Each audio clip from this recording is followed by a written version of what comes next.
But it was not his association with Mr. Reagan that Frank Sinatra was asked about yesterday. The questions had to do with organized crime figures Lucky Luciano, Carlo Gambino, and Sam Giancana, confessed mob hitman Jimmy Fratiano, and the mob's alleged looting of Tarrytown, New York's Westchester Premier Theater, among other things. Sinatra in action as a singer is a familiar sight. Sinatra as a talker, a witness, is a rarity. So tonight, thanks to public station KLVX Las Vegas, we're going to show extended excerpts from yesterday's hearing. It begins with questions about a man named Willie Moretti. Did you ever have an acquaintance with Willie Moretti? Very faintly, very vaguely. Could you explain what it was, if any? He was a neighbor of mine when I bought a house in New Jersey. And the man from whom I bought the house, whose name I wish I could remember, but I can't, was a friend of Moretti's. Or as I met him, Willie Moore. That's the man I met. And he came over and visited my wife and daughter and myself and brought Willie Moore with him to introduce me to him. Did you know of Mr. Moore's background when he was introduced to you, No, Mr. Moretti, no, as Mr. No, Moore? I didn't know. I'd never seen him before. And we'll call him Mr. Moretti, did he ever represent you as an agent in trying to book engagements or contracts for you at any time and during that period of time? Never. Was your career at that particular stage of your life ever a topic of discussion with Mr. Moretti, how he might be of some assistance to you? Never. Did he ever introduce you to any nightclub owners who were booking? It was stated that everyone loved and feared Willie Moretti. During the latter half of the decade, Moretti stumbled into a rundown, shabby nightclub one evening and quite literally couldn't believe his ears. On a broken-down stage, crooning out a song, was a young man who had, in the words of the Godfather character Jack Waltz, an olive oil voice. His name was Frank Sinatra. J. Robert Nash writes, Sinatra, who was from Hoboken, New Jersey, was taken under Moretti's wing. The gang boss made sure that the singer was booked in better nightclubs. And eventually, Sinatra was signed to the Tommy Dorsey Band.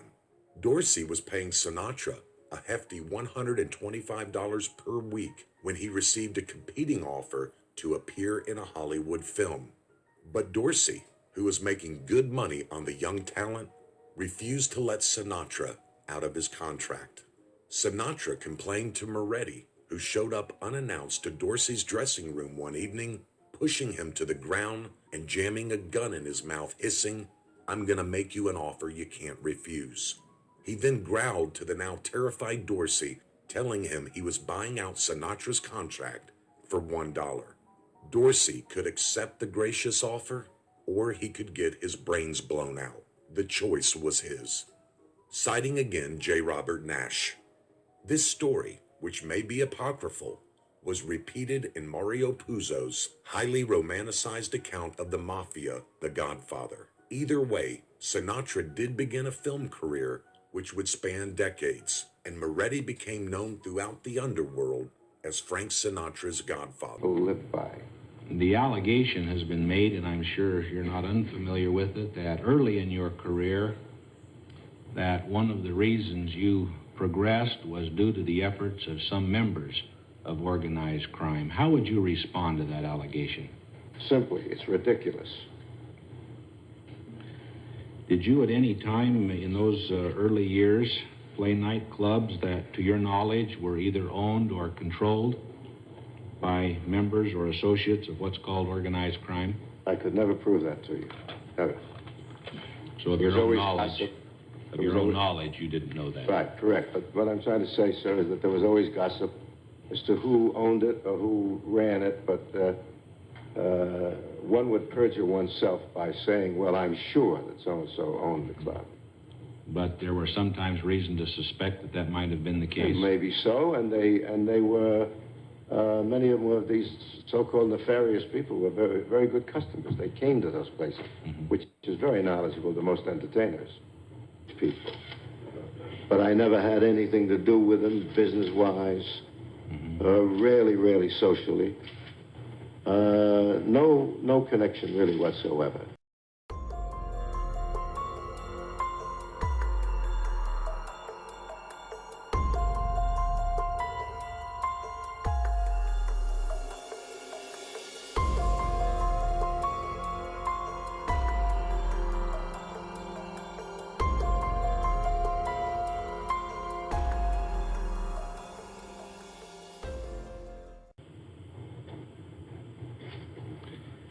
Mr. Sinatra, there has in the past several years, better known to you than to us for sure, perhaps some degree of folklore been generated in regards to you, and there are a few of those instances that we would like to talk about.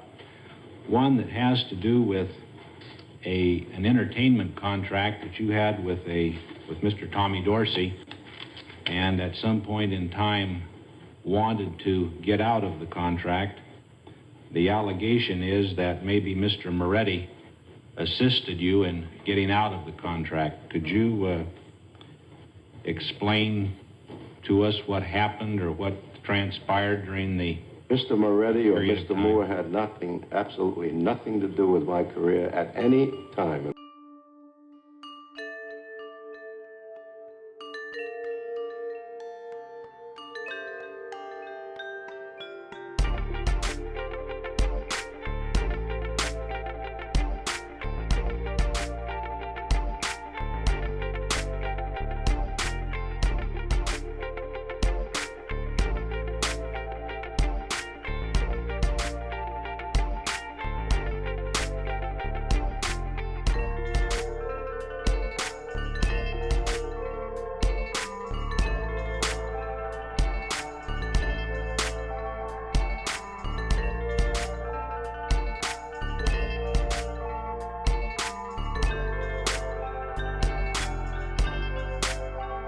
This has been another California Pick Productions. Son of a...